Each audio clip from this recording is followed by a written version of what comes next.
Welcome to High Noon, where we talk about controversial subjects with interesting people and Emily Jashinsky once a month. We got to break her out from the group of interesting people every month now.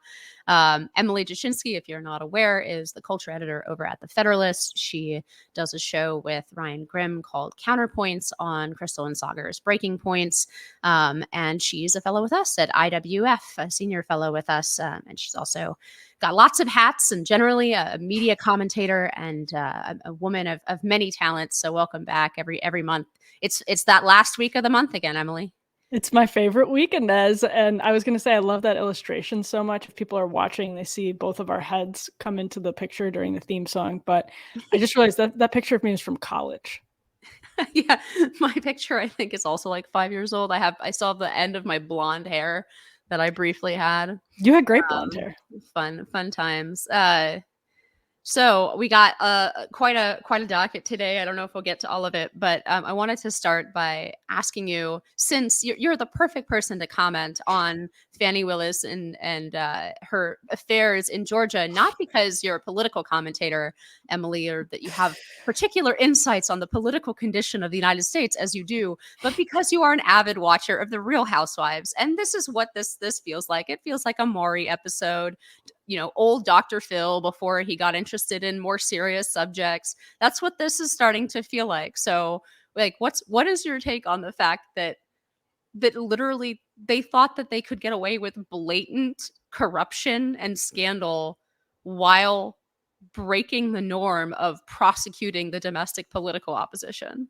And they're not even on reality television. I mean, that's the sad part, is they're acting like reality television stars without actually being on reality television, where your motivation is to act like a jerk because it gets you all kinds of money and attention and followers on social media, and you can, do various other things. They're not on reality TV. I guess it speaks, Inez, to the fact that basically we're all on reality TV all the time. Yeah, like we're just in the giant corporate panopticon, and everybody's filming us and extracting, resources and wealth from all the crazy things all of us do, whether it's Barstool or Fani Willis. Fani Willis. It's pronounced Fani, isn't it? Oh, I've been saying Fani, but I know I have to. Okay, so Fani Willis, incredible. And you, independently of me, came to the Real Housewives conclusion. I had actually just 24 hours earlier said the same thing because it's so obvious. They are layering lies on top of lies. It reminds me of when you get in trouble for not finishing your book report and you decide, I'm just going to say that I did my book report. I put it on the teacher's desk and the teacher's like, I don't have it. And you're like, that's crazy because I put it there. And your lie just has to keep on getting weirder and weirder to cover for all of the questions. That's what they're doing. And they're doing it in court. It's just, and the other thing that boggles my mind is Fani Willis is on tape saying that she would crack down on corruption so you wouldn't have, people sleeping with each other in the DA's office. I mean, it's Shakespearean. Yeah, there's this latest sort of development in this case, which I am quite frankly starting to have difficulty following because I'm not a fan of cringe comedy, and I can't watch people humiliate themselves. It just I cringe too hard. So this case is becoming difficult to even keep an eye on because I just collapse into myself every time I read a transcript from it. But the recent bombshell development is that the Trump team was able to subpoena from the cell phone tower the fact that this guy was visiting Fani Willis in the vicinity of her home overnight multiple times before they both acknowledged that their affair began. So this would put it earlier and therefore more corrupt and inappropriate. When what's his name? Dwayne? I don't even remember. Dwayne. I don't know. Dwayne is one of the names, but I can't remember if it's first or last name. Anyway. Anyway, the whole thing is just ridiculous. It's compounded. The ridiculousness is, look, this could happen. I mean, I know stuff like this does happen. It's not, shocking that there are DAs having affairs and hiring their lovers. That itself doesn't shock me. Who among us? Yeah, I mean, whatever, right? No, but the fact that they thought they could get away with this, obviously, this was going to be a high profile case. You were prosecuting the former president of the United States. Um, and the fact that they felt empowered to do this kind of obvious corruption and something that's so like scandalous and juicy and sort of tabloid level, the fact that they felt like they could get away with doing that while doing this potentially like the most high profile prosecution, um, in American history. It's like, I think I put this on Twitter, but it's kind of like Real Housewives crossing the Rubicon. Like I it's just this very bizarre and justified, as a lot of your media commentary has pointed out, justified sense that because they're on the left, they can get away with literally anything.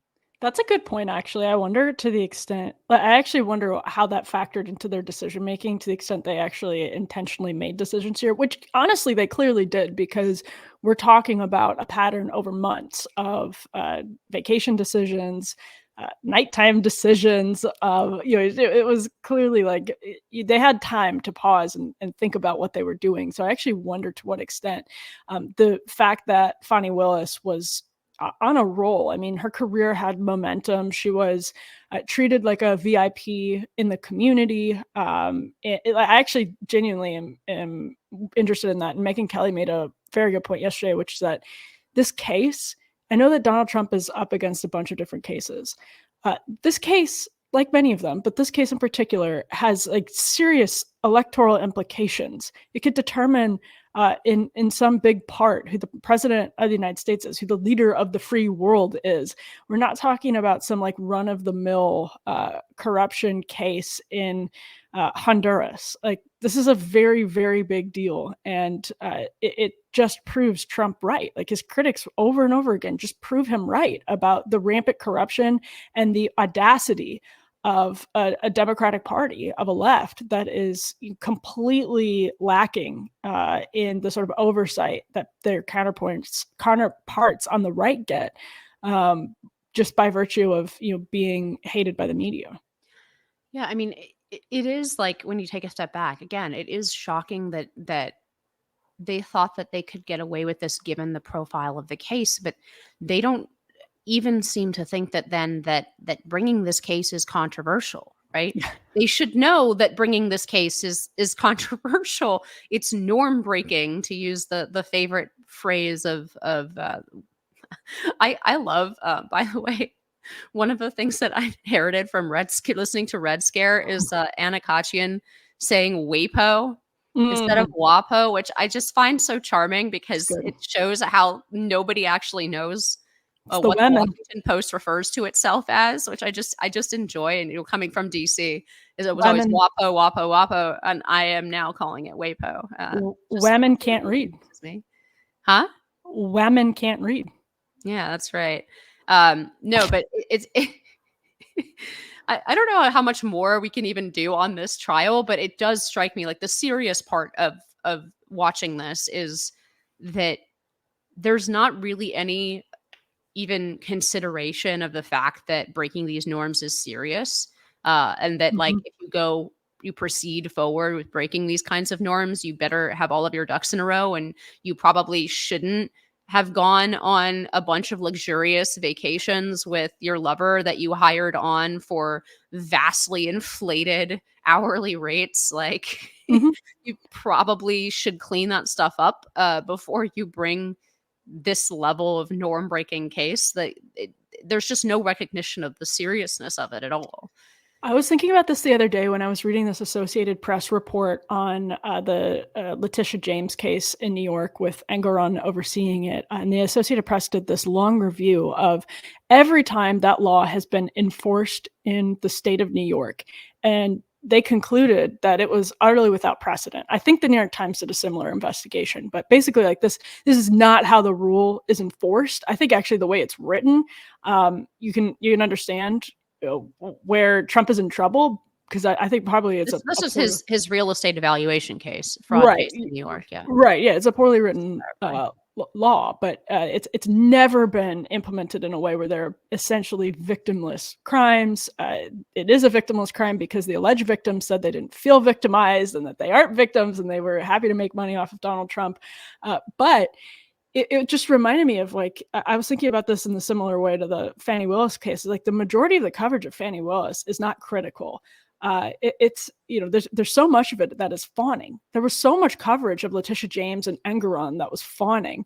And what's going to happen is we're going to get an article or two that's really well reported and investigated about how absurd the RICO charges against Donald Trump and Rudy Giuliani and other people are, how corrupt the RICO charges are. Social justice advocates would be incensed about these RICO charges, and have been in the case of Fani Willis. When it comes to RICO charges against, isn't there a rapper that she like cooked up a RICO case against? I mean, it's just, the whole thing is a joke. But if the media does its job, 1 out of 10 times, and then just like, well, my hands are tied. I did what I could do. We just don't have a serious conversation about any of this stuff. Like, the picture of her prosecution of this case right now is that it was done with hypocrisy, corruption, and incompetence, and that's and partisanship. So that's great. Yeah, well, in New York, they're outright, because of the sort of novelty of using the law in this way, the fraud statute in this way. They're finding themselves like trying to reassure a lot of businessmen in New York who are not Donald Trump, right? Oh, actually, we were just going after Donald Trump. You don't have to worry about this, which is like, you shouldn't be saying that. You shouldn't be saying that out loud. Like, we are only going to use this interpretation of the law against Donald Trump. But that's a position that the New York office finds itself in, because apparently everyone conducting themselves in the real estate market in New York is over evaluating, right, their assets are when they're applying for loans. And as you point out, there's no actual victim in this case because the banks know that people are over evaluating their loans, which is why, or their assets for these like favorable loan rates, which is why they testified to investigation. This is like a standard practice in business that only Donald Trump is being prosecuted for.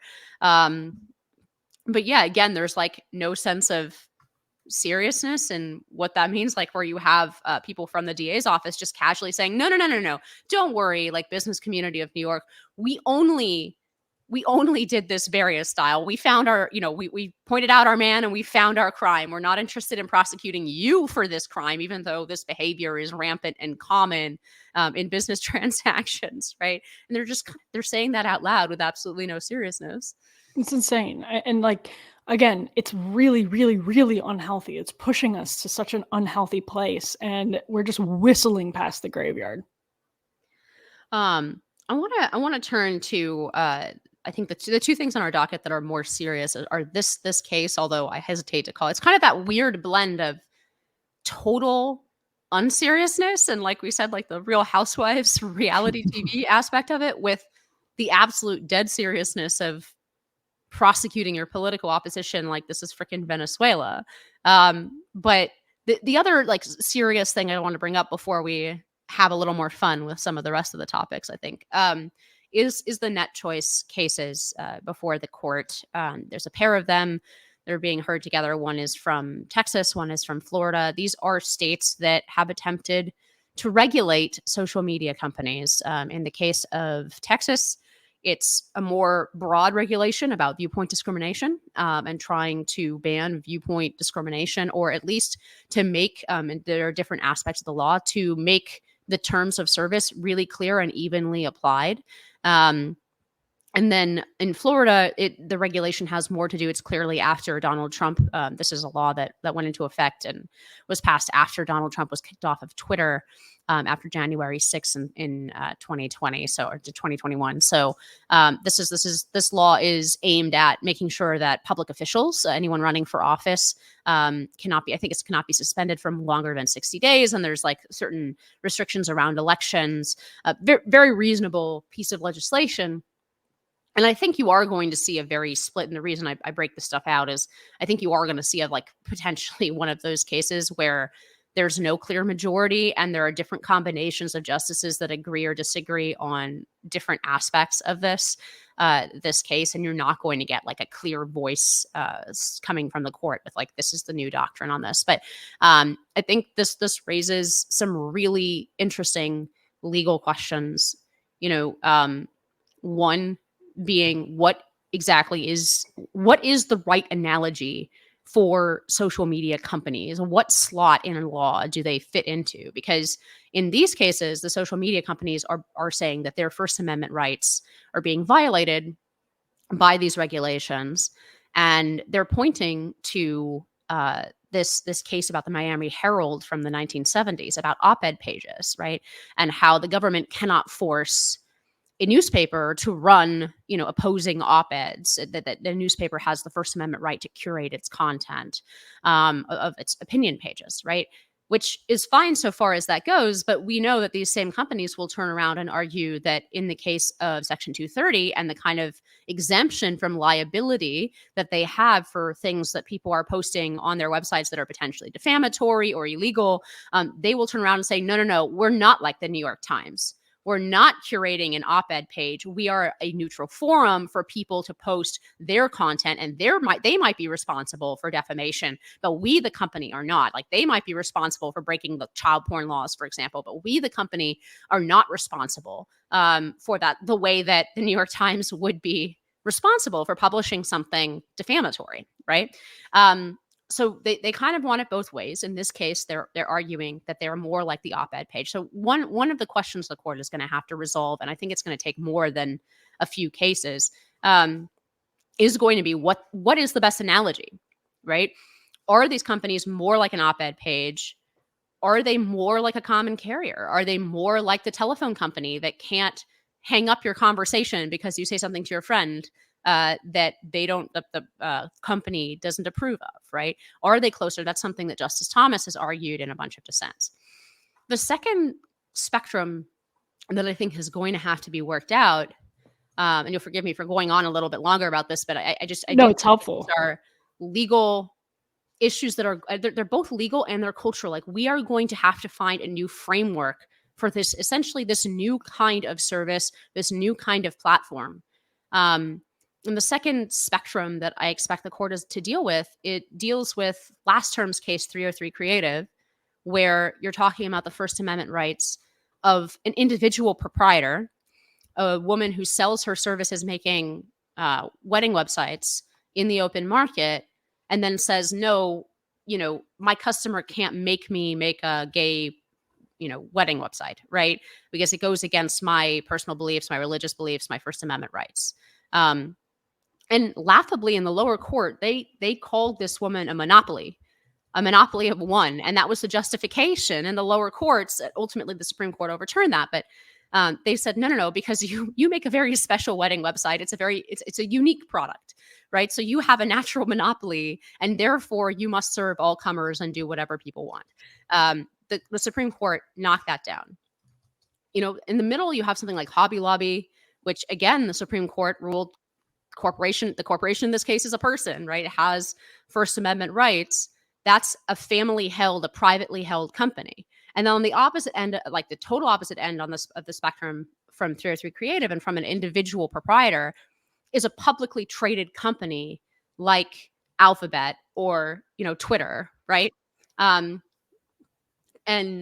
that is like a different type of entity, a different type of structure. But until now, the courts have said generally there are some First Amendment rights that attach to the corporation. I think that's something probably that the right end of the court is going to have to reconsider in a lot of these cases, because what we have is this very real tension between people's right to speak, and in the modern world, that means having some access to at least some forum online, and essentially collusion both between the government and these companies and between these companies themselves to simply eliminate some voices from the digital public square, or to eliminate certain viewpoints from the digital public square. This is what censorship looks like in the 21st century. And it's very interesting to me, but again, both legally and culturally, because it doesn't quite fit into any of our structures. It is legitimately novel in that sense, that both are all of this stuff. Antitrust structure is not designed to deal with this, right? Our public accommodations law is not designed to deal with viewpoint, for good reason in some cases, right? Or at least to some extent. Like First Amendment law and how it applies to corporations versus people is not designed really to take into account what is like observably the case, which is that social media companies now essentially own a private town square, right? So all of these things are coming. I don't know. I think this is going to be the work of probably decades of the court and refining yet another sort of doctrine, probably with balancing tests underneath it, to determine where the balance of all of these things falls between First Amendment protections, between the purpose of the First Amendment to begin with, to be able to have a citizenry that's able to express itself and determine truth and falsity without undue censorship. Like all of these things are in conflict in a big stew here, and I'm interested to see how the court breaks this down. Although I'm not particularly optimistic about this particular case. Let me be crude. Like, it sucks. It actually really sucks because there is going to be a lot of strife, and not, in a, obviously there's some strife, but our institutions can't keep up with our technology, and that's, Brandeis did this with privacy and photography, and we're still obviously dealing with privacy and photography now, especially when it comes to surveillance and social media and facial recognition. So the technology is just evolving so fast, and there are some kind of bedrock principles that the court has worked out when it comes to speech.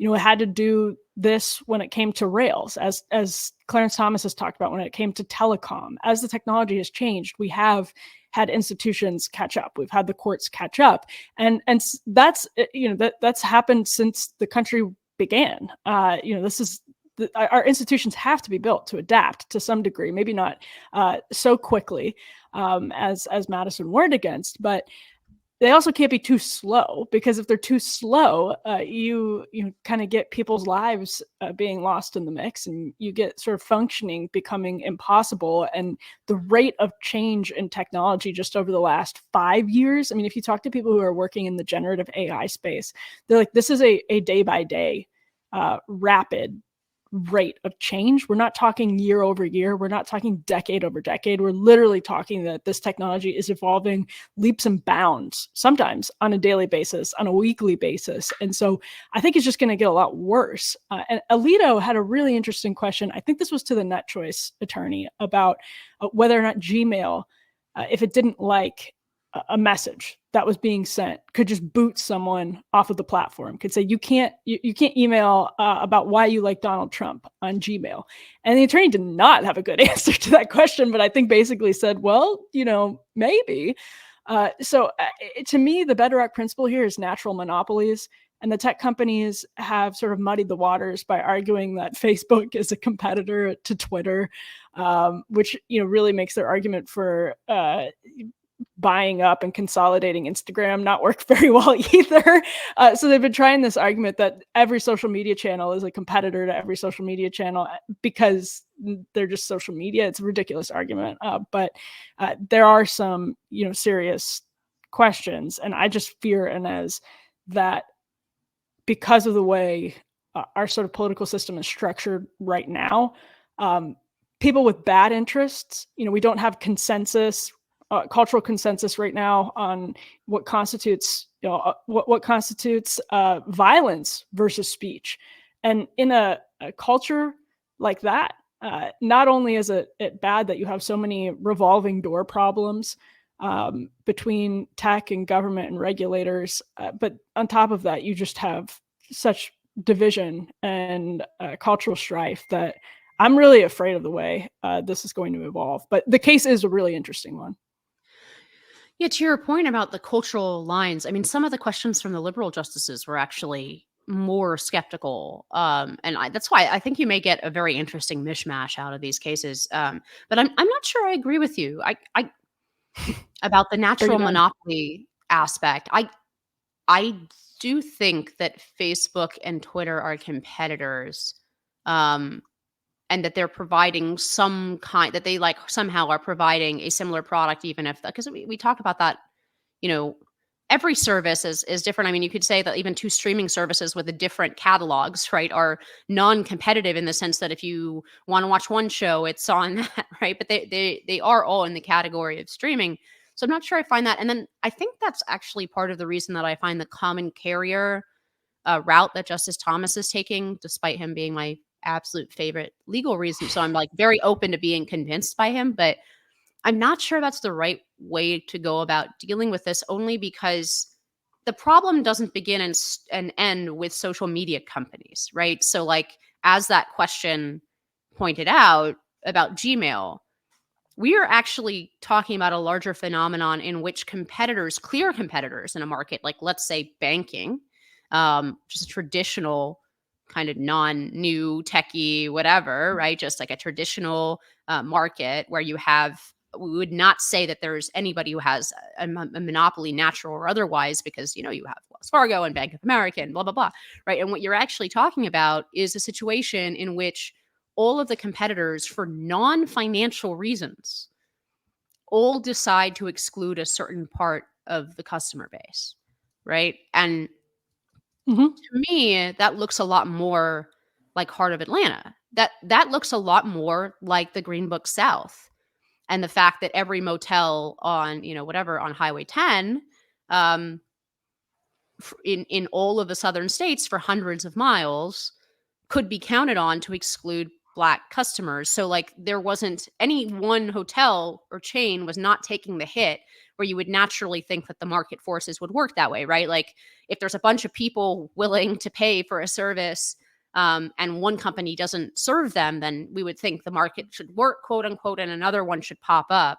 And what we're seeing repeatedly in social media, it's just most obvious, is that because of the political alignment and cultural alignment of the people who own and work for these companies, they're all willing to ban the same people, right? So, like, if Twitter decided to kick off, let's say, everybody who thinks that COVID came from a lab, okay, you would think that in a natural market atmosphere that the other companies, Facebook, Instagram, wherever, would all gladly take those people, however many millions of people, and they would say, well, okay, well, if you don't want to serve these people and give them ads and make money off of the time that they're spending on social media, well, then we will.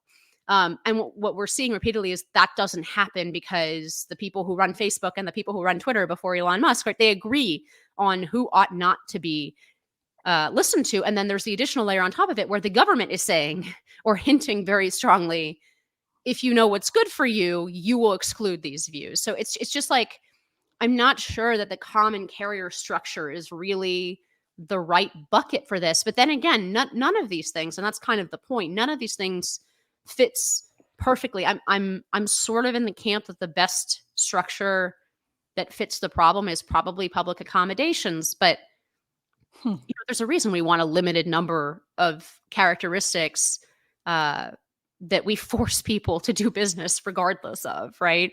I mean, and there would be all kinds of complications, like, what about actually ideological organizations? If you're selling hot dogs and you're discriminating on the basis of viewpoint, okay, maybe we should impinge on people's freedom to do that if it's becoming this level of problem. But I mean, what are you going to do? Tell CAP and the Heritage Foundation that they have to hire indiscriminately on the basis of viewpoint?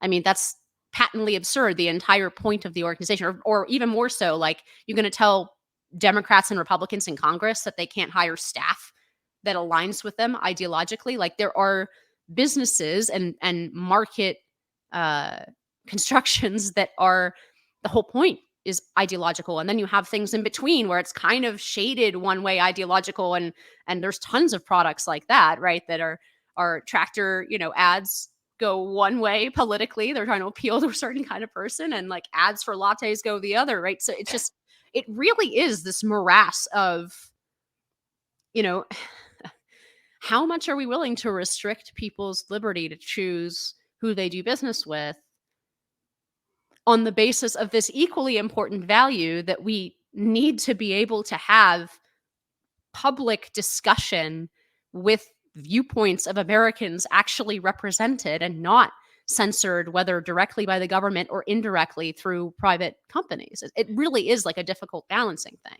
Yeah, it definitely is. And I think the Green Book comparison is a really good one, because that's another time in our country's history when we didn't share a consensus cultural position on what sort of unacceptable racism was. And that made it really difficult to sort of figure out this legal spider's web.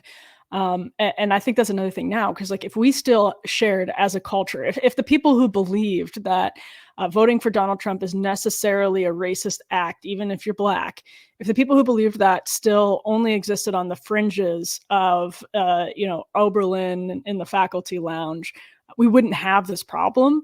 And that changed. And so now we have this problem. And now we have, what happened to Parler with the Apple podcast platform.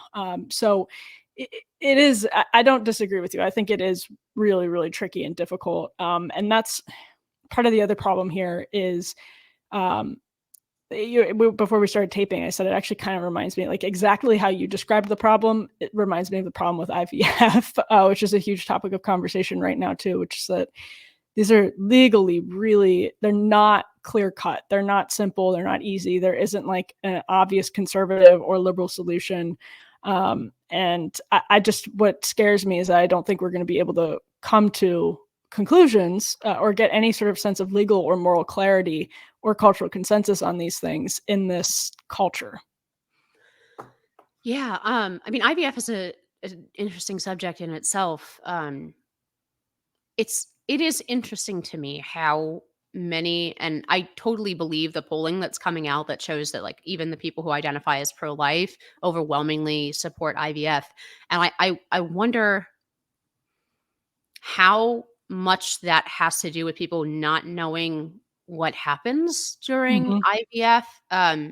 Because to me, as somebody who's like a moderate on abortion, and therefore doesn't really like have a certain, at least on that front, I don't have a problem with IVF. I might have other ethical issues going into IVF, but it's the same thing as early abortion. You are creating a bunch of embryos. You're discarding the ones that are quote unquote not viable for all kinds of reasons. And then you're implanting what's left in a serial way where like oftentimes there's just viable embryos left and people either freeze them and pay a huge amount of money and sort of put them in this weird suspension indefinitely, or The Walt they Disney treatment. discard them, right? And the embryos die. And those are, if you're pro-life from conception, like this is a process that kills early embryonic human life. And first of all, I don't know how many people really know that. Because there is theoretically a way to do this that Yes. is compatible with a pro-life position, but most clinics won't do it because it's enormously expensive. One, it damages their numbers because it makes it much less successful to do it in that way. And so essentially the couples that are doing it are paying above and beyond. They're finding particular providers. It's not the norm for the industry. Yep. But it does highlight like there's an issue of eugenics here. Like people are choosing among their embryos. And from what I hear from people in the genetics field, like, millionaires and billionaires are already at the place where even if they don't have any trouble with fertility, they're purposely having children through IVF so that they can select on certain traits, that they can genetically screen the embryos, right? And run the entire DNA sequence and, choose the embryos that they would prefer. Yep. to have. Like this is eugenics, and it's already happening. Yep. And it's normalized. Like that's one of those strange things since the Alabama ruling came down, which is obviously what induced this entire conversation, because that case is so fascinating. And as I know you read the details of it, about how you have someone literally picking up the embryos from the cryogenic freezer and dropping them because they got burned on their hand. They got frostbite on their hand because they dipped into a cryogenic freezer. And so they dropped the embryos, and then the owners of the embryos, the parents of the embryos, filed a wrongful death suit. And you yourself, Inez, said something so interesting when you were talking about it, that the embryos, if you discard them, what is the language for that? And I'm not acting like it's easy. I mean, from my position, I think it's clear that if terminated. You've killed the fertilized embryo. But I understand that a petri dish with a fertilized embryo in it is completely different than a developing baby in a womb or a delivered baby. I completely understand that, and I get that. And I think the pro-life movement needs to lead with exactly what you said. There are different ways to do IVF. They might not be as profitable, but because this got normalized really quickly, just like the speech regulation got normalized really quickly after 2016. These platforms were not engaging in censorship the way that they did when the switch flipped in 2016, because they suddenly got hit with political pressure. The pro-life movement should lead with the reality that there is a way for IVF to be done ethically, where you're not, discarding fertilized embryos, which a lot of women say, a lot of men say, that's a very difficult thing to do because you've created unique DNA. This is another really with your DNA. Christopher Hitchens is one of the people who, he passed away before we went into overdrive with the acceleration of this technology, but he wrote a lot about and thought a lot about abortion, and he always challenged the left. Even Naomi Wolf, when she was in her sort of feminist heyday, wrote about this for, I think it was the New Republic in the late 90s. If you are fertilizing an egg, you're creating a unique DNA. So what happens when that goes away? Whether it's miscarried, whether it fails to implant, whether it's snuffed out in a petri dish, whether it's aborted with a pill. What language do we use for that? Do we say terminate? The point is, a unique individual was created, and then it goes away. I think the right language to that is killed. But I understand why, when you're talking about a petri dish, it's different than looking at a fully formed or a forming human baby in the womb or outside of the womb. So I understand that it's complicated, but I just think it happened so quickly and it got normalized so quickly. There are a lot of profits involved, and there are a lot of genuinely desperate people involved who came to see this miracle. And it was like, as a culture, we didn't pause to think about it because the hyper-secular experts were telling us it was okay. Yeah, it strikes me that how far the ethical conversation about the difficult ethical conversation about some of this stuff has degraded even since the 2000s, right? Where under George W. Bush, there was the whole debate over stem cell research. Like, there was the bioethical council. And there still is technically, but like nobody cares. But people were actually like reporting on the product coming out of this bioethical council, and a lot of the questions were, around what is the status of essentially fetal life, very early fetal life, because there's a lot of research that is done on on early fetal life, and then now we have the same question in terms of IVF. But it strikes me like the conversation, how much degraded the conversation is around it, and how much immediately, even the right, even the Republicans, after this decision, it was immediately disavow. I'm in favor. I'm in favor of this. And I understand why, because all the polls say, like, basically this is people either don't know or don't want to think about the ethical questions involved, because it's okay. That's one question that we've been discussing, the status of very early embryonic life, human life. There's another question, which is the Gattaca side of this, right? Where we are now selecting for traits. Now, it's not super sophisticated yet. But if you listen to geneticists, it will be in short order, and it already is at the very high income spectrum, right? That in the next 5 to 10 years, 15 years, we will be talking about selecting, the possibility of selecting for height, for IQ, for eye color, right? And we are barreling towards Gattaca. I hope people have seen that movie. If you haven't, I recommend it. I think it's a great movie. But I had to watch it in either middle school or high school science class. I think it was high school. Yeah, me too. Class. Like, it was one of those movies that they put on for when the teacher wasn't feeling well, or like maybe she went out drinking the night before and she had a hangover. We'll have the kids watch Gattaca. They'll watch Gattaca. They'll like Ethan Hawke. Yeah. But it is a movie that poses what is now a not so far in the future, very real possibility about, the linkage. And we're seeing it, I think, in the discussion about race, but it's the smallest piece of this, how much of who we are is determined by genetics versus choice or environment, and what is the right ethical posture towards selecting for quote unquote superior genetics. And that's a huge part of IVF. It is. I mean, even if it's as simple as what order you choose to implant these embryos, people choose on the basis of sex because that's something that they know, right? Early on. Right. These are, I'm not even saying like I don't have this, I don't have an answer to this. I don't think like automatically, oh, like this is, we should get rid of all of this. This is like they're the ethical problems with technology are too high. But the idea that it should be the Wild West and we shouldn't even have a serious discussion about the ethical consequences of Right. this developing technology is like, we haven't even had the discussion. It got immediately shut down. This almost by accident, this Alabama case opened the door briefly to start talking about some of these things, and then immediately the door shut, and all the Republicans fell in line and said, no, we're in favor of IVF. Donald Trump, like, oh yeah, IVF is great, more babies, whatever, right? There's no the discussion's shut down now.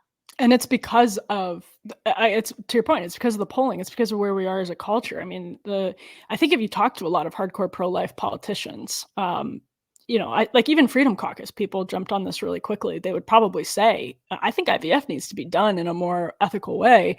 But it speaks to, the New York Times coverage, or a lot of the corporate press's coverage of what happened in Alabama was like these toothless rube Christian nationalists, because of course it dovetailed with Heidi Prisbilla's bizarre Christian nationalist story that was released like literally almost at the same time, about how the second coming of Donald Trump will mean everyone is trying to push for the second coming of Jesus Christ in his administration because they believe that people's rights come from God and not government. Is basically her definition of Christian nationalism. So you and how does she pronounce her name? Prisbilla? Prisbilla, yeah. You and she have something in common. You've anglicized your Polish last names.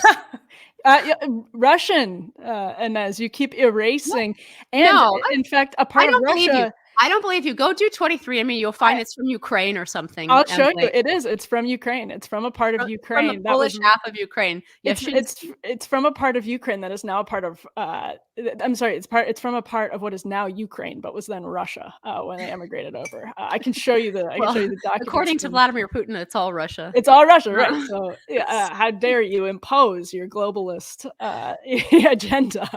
But I mean, I think it just was treated like a non-question. Like it was treated as Roy Moore putting the 10 Commandments up outside his courthouse. Like it reminded me a lot of the days when Bill Maher was pushing his movie like Religulous, about how the toothless rubes who speak in tongues of the country's interior are plotting to completely Christianize, and not even just Christianize, but sort of radical.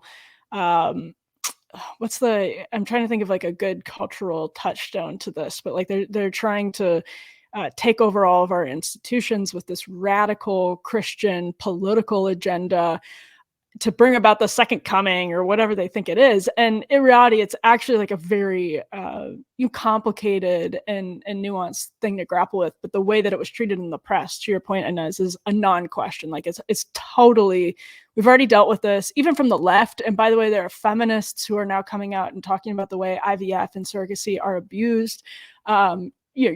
Speaking of Ukraine, ways that people are doing the rent-a-womb, and people are creating. It's the commodification of human life.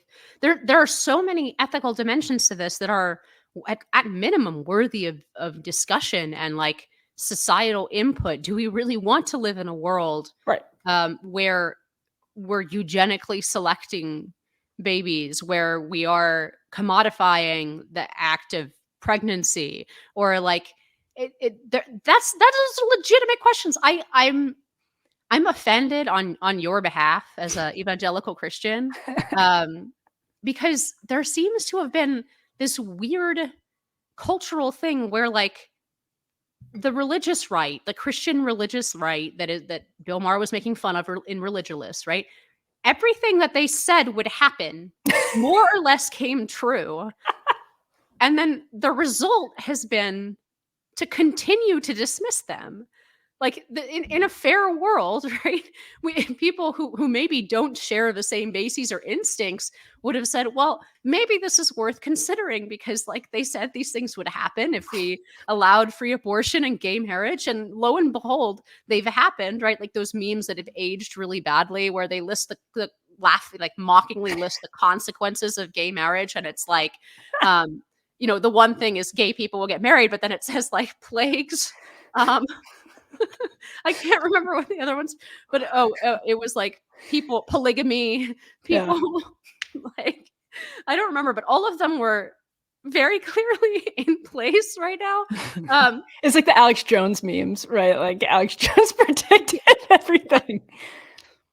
Yeah, like the reaction from secular people should have been, okay, well, look, maybe we don't agree on the sort of the theology of all of this, and the metaphysics, but clearly, like, something about this worldview was able to predict a lot of the things that we now all, like, sort of sane people, even centrist liberals like Bill Maher, right, recognize that there's something going wrong in the culture.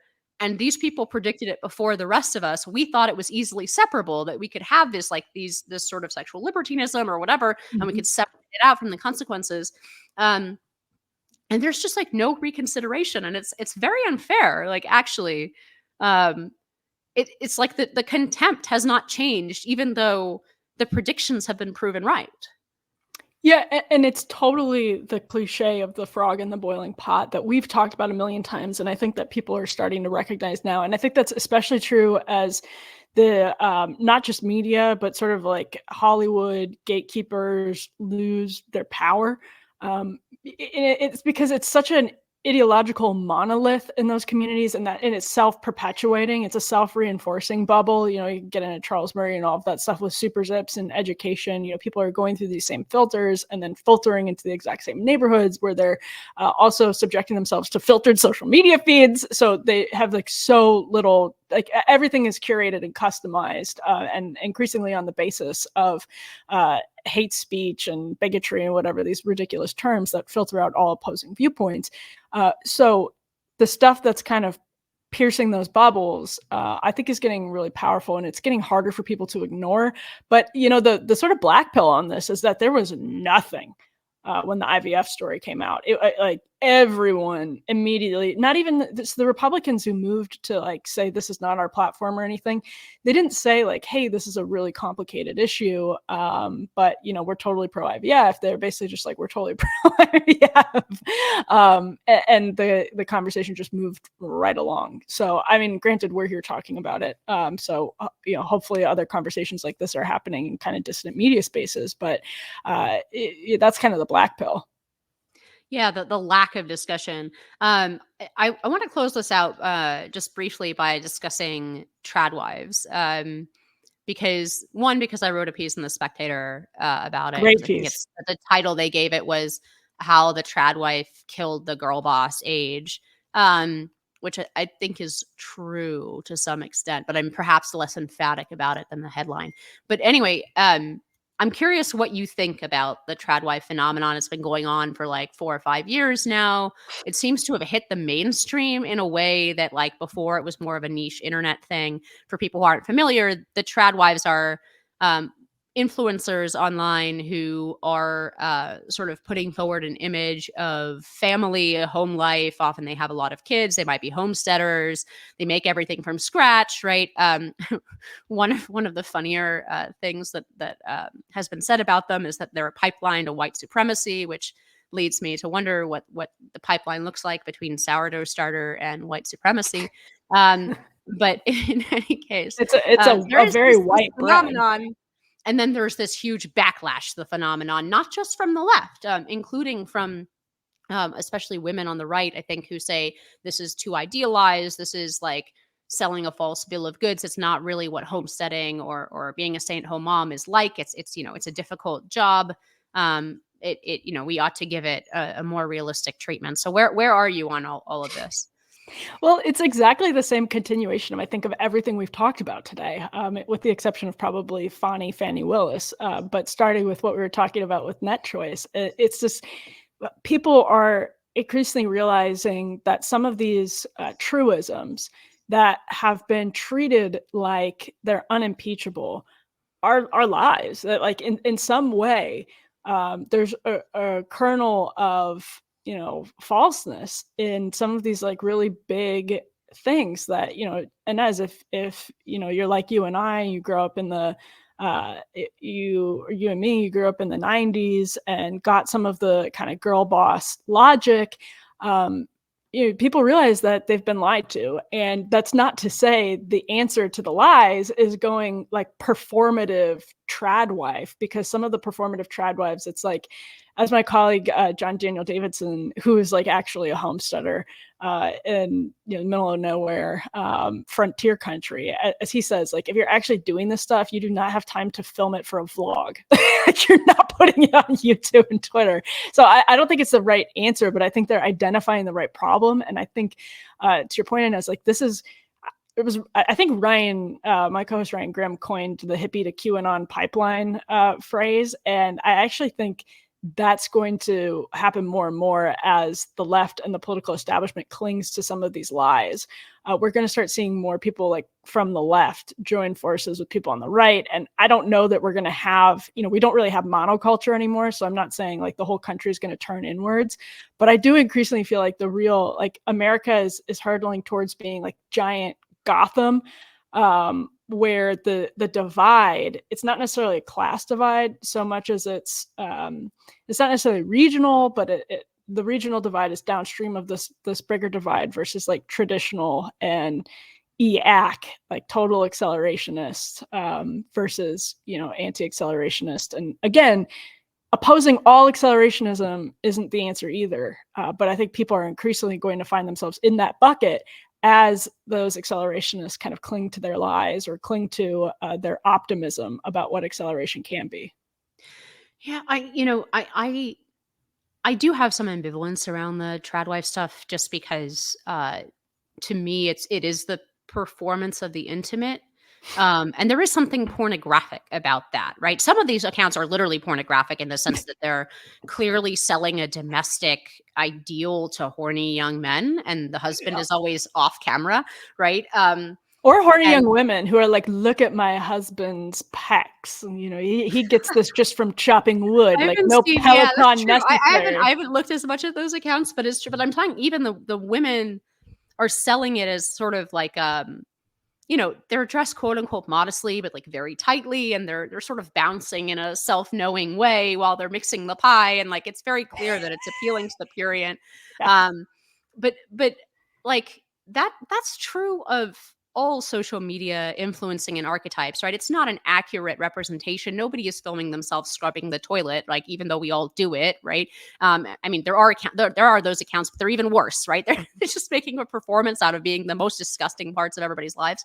So I have that sort of problem, but it's applied evenly. And the particular rage against the tradwives seems to me to be about the fact that these are usually beautiful and glamorous women who are choosing as their particular ideal and performance this kind of traditional life, whereas nobody would complain. Like that ballerina farms woman who's gorgeous and like walked the runway immediately after having her 8th kid or whatever, right? No one would complain if she had taken her Juilliard degree in ballet and had an influencer account where she talked about her life as a ballerina. Everyone would think that was wonderful. But because she's adding her natural glamour to living on a homestead and having 8 kids, all of a sudden we have the think pieces from CNN saying that she's dangerous. Yep. And I think that is something worthwhile. But we've come to the end of our time here. So Emily, thanks for spending another hour with High Noon. It was a pleasure as always to have you. And we cheated everyone out of an extra 5 minutes because I have to get on this next podcast. We could keep going forever in this. Well, I'll let you get prepare for your next podcast. Emily has a incredible schedule because she's so much in demand. So we're lucky to have her for this hour. So thanks, Emily, for giving it to us. Thank you, Inez. And thank you to our listeners. High Noon with Inez Stepman is a production of the Independent Women's Forum. As always, you can send comments and questions to inez.stepman@iwf.org. Please help us out by hitting the subscribe button and leaving us a comment or review on Apple Podcasts, Acast, Google Play, YouTube, or iwf.org. be brave, and we'll see you next time on High Noon.